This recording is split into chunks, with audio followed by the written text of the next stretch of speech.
Hey, welcome to Skilled Pastor, where we offer practical advice for better ministry. My name is Rob Nieves, and today we are on day 4 of a 5-day series that we're doing. We're calling it Preach Week. And today what we're talking about is critics. How do you put a critic in their place?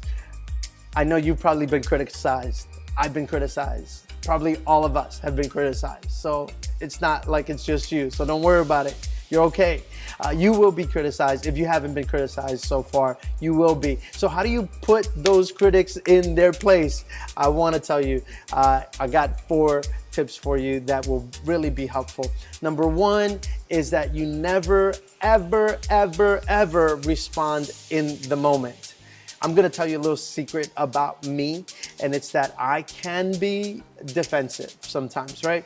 I'm trying to do things so right, and I'm trying to be so perfect about everything, that the moment that you criticize me, my MO is to just jump at you and defend myself and tell you why I couldn't get it done like I should have gotten it done.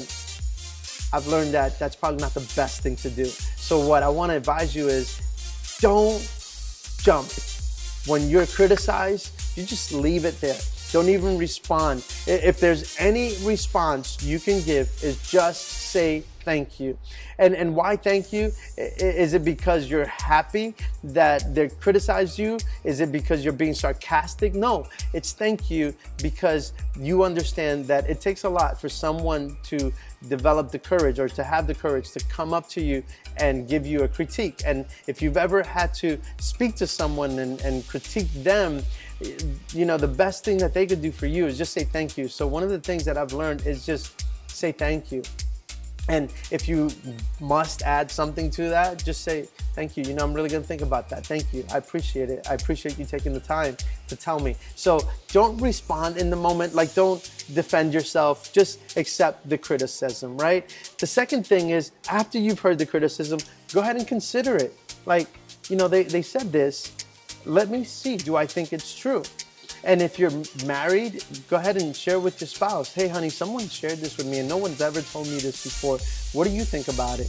And you know, if she loves you or he loves you, I mean, they're gonna say, well, you know, I don't think you're like that, right? If they really love you, no. But if they really love you, they'll be honest with you. They might say something like, you know, I've never thought about that before, but potentially, I guess that's true. I can see why someone would say that. So you consider the criticism and be as objective as possible. Think, you know, what if they were criticizing someone else? What if they were saying this about someone else? And say, is this true?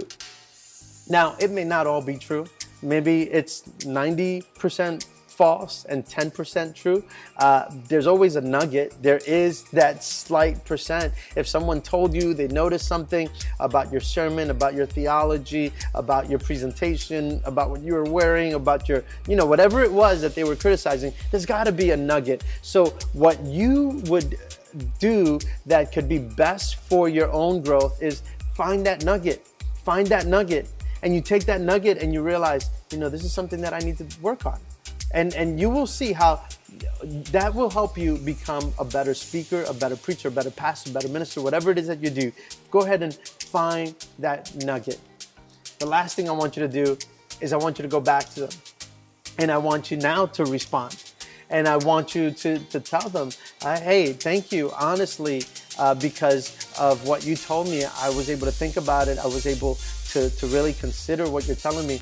And now you may go back and say, hey, you know, have you considered this? You know, maybe you criticized me over, you know, whatever it was, but, you know, have you considered this as well?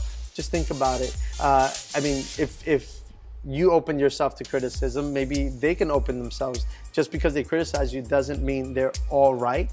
And maybe it's something that you can talk about a little further, but you don't even have to do that part. You can just thank them again and say, listen, I know it takes a lot, and I want you to know that anytime that you see something, I want to grow because I'm still growing. You humble yourself and you say, so please feel free to share it with me.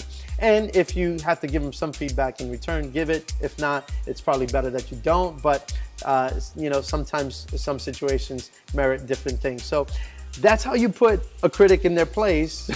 That's how you tell them, hey, thank you. You're a friend. I realize that you're a friend. So these are my tips for you for how you put your critics in their place. We have one more video in this series for Preach Week that I want you to watch. So that's coming out tomorrow.